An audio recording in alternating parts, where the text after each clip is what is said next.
Imagine you're standing on the African savanna 150,000 years ago. No cities, no smartphones, no taxes, no emails asking if you've had a chance to review the attachment. Just you, a few family members, some dangerous animals, and absolutely no pants. And here's the strange thing. Nobody cared. For most of human history, clothing didn't exist.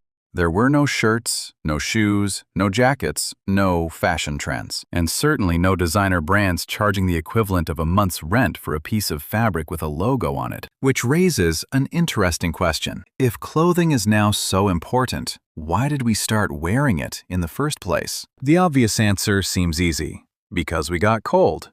Case closed. Except that's probably not the real story.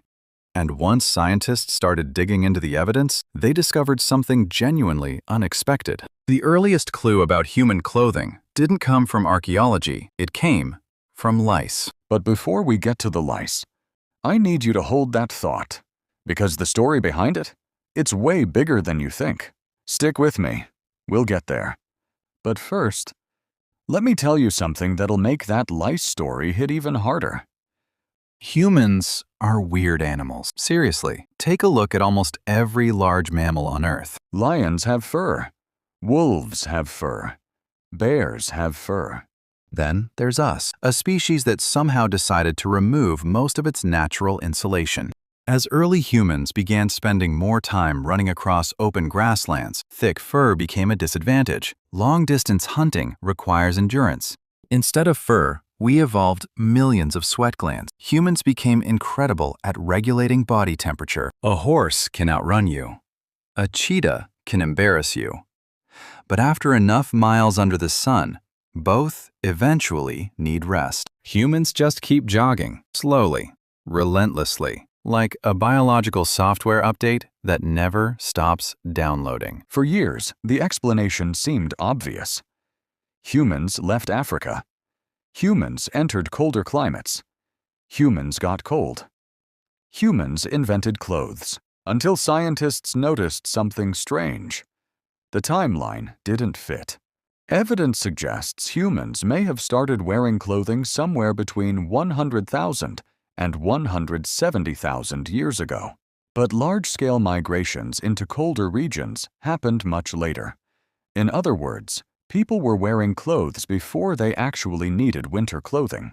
Something else may have started the process. Something social. Something psychological. Something very human.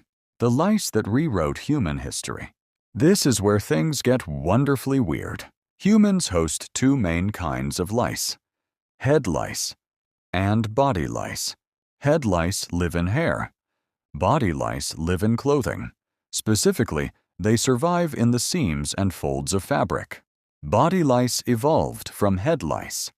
At some point in history, one group of lice discovered an entirely new habitat: human clothing. Scientists analyzed the DNA of these parasites and estimated when that split occurred. The answer?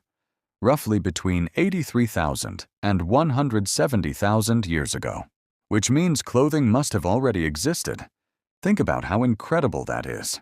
The earliest evidence for human fashion wasn't preserved by humans. It was preserved by bugs. A parasite accidentally became an archaeologist. The lice witnessed the invention of clothing long before we had any direct evidence ourselves. That's either fascinating or deeply unsettling. Possibly both. The real reason section. If warmth wasn't the original reason, what was? One possibility is simple protection. Imagine spending your entire day walking through thorny vegetation, sharp rocks, burning sunlight, insects that would love nothing more than to bite you repeatedly. Even a basic animal hide could make life significantly more comfortable. Sometimes the answer isn't dramatic. Sometimes people wear things because scratches are annoying. But another explanation may be even more important. Status, identity, communication. Humans are obsessed with signaling information. We always have been. Long before social media, humans were broadcasting messages about themselves. Evidence suggests humans were already decorating their bodies with pigments like red ochre over 200,000 years ago. That's older than the earliest clothing evidence. We were creating visual identities before we were getting dressed. Once you start decorating the body, clothing becomes the next logical step. First fashion revolution. Picture two early humans, both wearing animal skins. One is wrapped in an ordinary hide. The other wears the skin of a leopard. Which one looks more impressive? Exactly. The moment clothing appears, symbolism appears with it. The material matters. The color matters. The design matters. Humans don't just use objects. We assign meaning to them.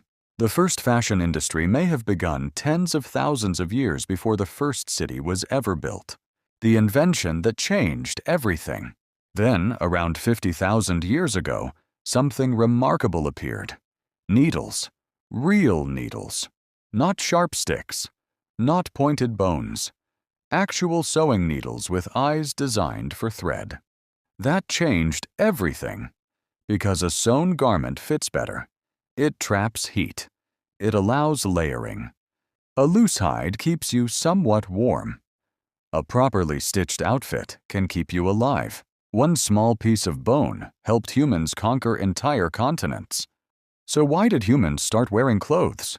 The answer isn't one reason. It's many reasons layered together over thousands of generations. Because humans don't simply solve problems. We attach meaning to the solutions. That's what makes us different. Every morning, when you choose what to wear, you're participating in a tradition older than recorded history. You're doing exactly what your ancestors did around campfires tens of thousands of years ago, sending signals, expressing identity, telling the world something about yourself. The clothes changed. The instinct didn't. The story of clothing isn't really about fabric. It's about being human. If you could travel back 150,000 years and spend a week with our ancestors, would you wear modern clothes or try living exactly as they did? Let me know in the comments. And if you enjoyed this journey into humanity's oldest fashion mystery, don't forget to subscribe for more stories hidden inside everyday things.